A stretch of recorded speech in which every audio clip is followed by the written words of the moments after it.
L-carnitina.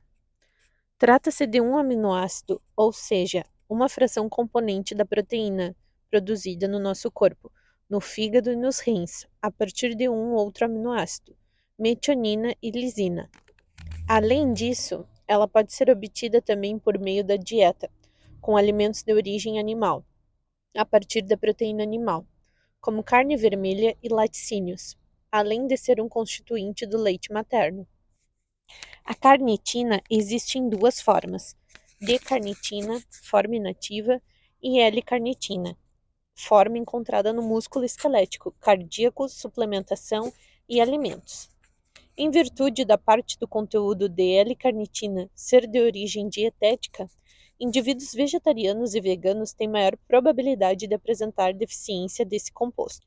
A L-carnitina, que provém da alimentação, apresenta melhor biodisponibilidade, quantidade que é absorvida e está disponível para utilização pelos tecidos, variando entre 54% e 87%, enquanto a de origem na forma de suplemento tem biodisponibilidade entre 10% e 20%. Isso poderia explicar por que as fontes alimentares têm quantidades muito menores de L-carnitina, se comparadas à suplementação, em média 200 a 400 vezes menos. Sua absorção ocorre no intestino delgado, na porção do jejuno, por ação de um transportador, uma proteína que transborda substâncias, chamada OCNT2, dependente de sódio. Após a administração na forma desse suplemento, há, portanto, por causa da baixa biodisponibilidade nessa forma, um aumento modesto nos níveis séricos, níveis circulantes no sangue, atingindo um pico de concentração sérica em torno de 3 horas e retorno aos níveis iniciais após 12 a 24 horas, por meio da metabolização e excreção pelos rins. O deslocamento entre o plasma e a célula muscular é um processo lento, de modo que o estado de equilíbrio entre o plasma e o conteúdo muscular só é atingido em meses. Sendo assim, a suplementação de L-carnitina só é capaz de gerar aumento de seu conteúdo muscular após meses de uso, e seus efeitos estão diretamente relacionados a esse aumento de concentração muscular. Sua meia-vida, tempo necessário para que a concentração plasmática de determinada substância seja reduzida pela metade, varia muito entre os indivíduos, apresentando uma média de 4,2 horas. Sua entrada na célula muscular é aumentada na presença da insulina, portanto, consumir um conjunto com uma refeição que contenha grande quantidade de carboidrato é mais interessante. Mecanismo de ação. No metabolismo de gorduras, a L-carnitina age no sentido de facilitar o transporte de ácidos graxos de cadeia longa, ou seja, facilitar o transporte de gordura para dentro da mitocôndria, onde serão oxidados para geração de energia, queima de gordura. Dessa forma, a carnitina participa do processo de queima de gordura. A suplementação de carnitina, no entanto, tem mostrado resultados muito contraditórios no que se refere à queima de gordura. Na célula muscular, a L-carnitina tem papel de auxiliar no transporte de ácidos graxos livres de cadeia longa, componente da gordura que foi quebrada, para dentro da mitocôndria, para serem oxidados, queimados e formar energia na forma de ATP. Lembre-se de que a mitocôndria, como vimos no começo do livro, é a organela da célula responsável pela produção de energia na forma de adenosina trifosfato, ATP. Dessa maneira, especula-se que a suplementação de L-carnitina auxilie no processo de emagrecimento.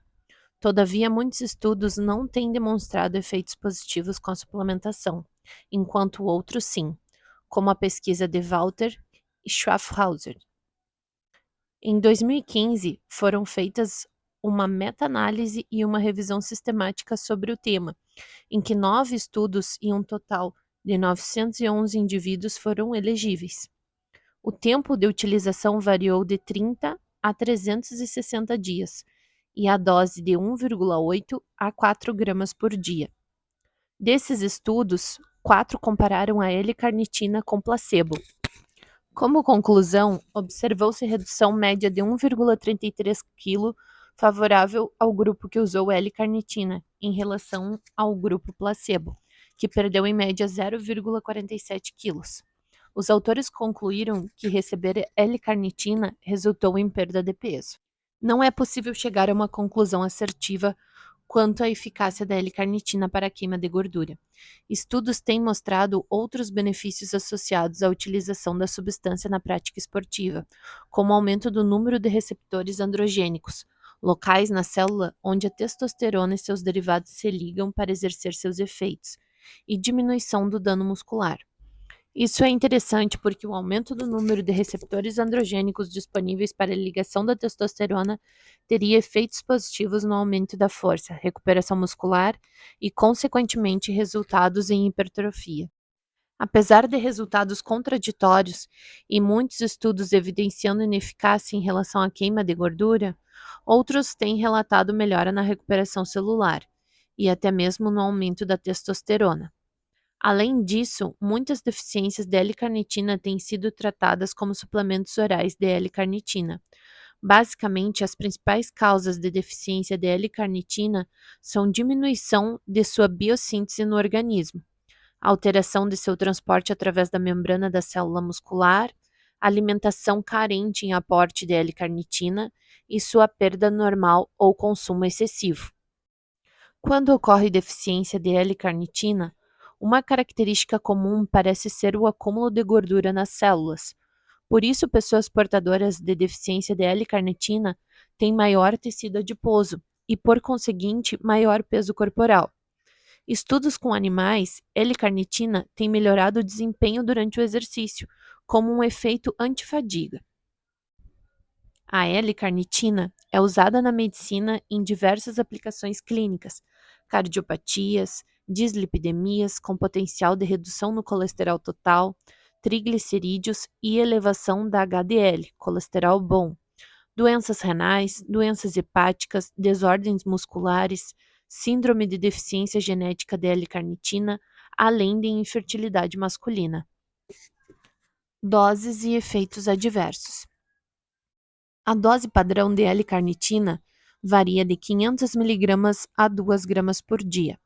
Embora muitos estudos tenham utilizado doses maiores, podendo chegar até 6 gramas por dia. Costuma-se dividir a dose em 2 a 3 vezes por dia. Quanto aos efeitos adversos, existem poucos casos na literatura. São eles: náuseas, dispepsia, que é a má digestão, diarreia, além de odor corporal e odor na urina. Em pacientes portadores de diabetes mellito tipo 2, com suplementação de L-carnitina, ela não parece promover alterações na pressão arterial, sensibilidade insulínica, perfil lipídico, controle glicêmico, que é os níveis de açúcar no sangue, e função renal. Apesar de os estudos não relatarem efeito adverso com a suplementação de 6 gramas por um ano, a dose segura confirmada pelas pesquisas para ingestão a longo prazo é de 2 gramas por dia. Nota: trata-se de um bom suplemento, no entanto, ainda existem lacunas a serem preenchidas quanto à sua eficácia para auxílio no emagrecimento. Portanto, não considero seu uso uma prioridade, principalmente para pessoas com recursos financeiros limitados, por ser uma suplementação cara. Considero válida sua utilização para aplicações clínicas.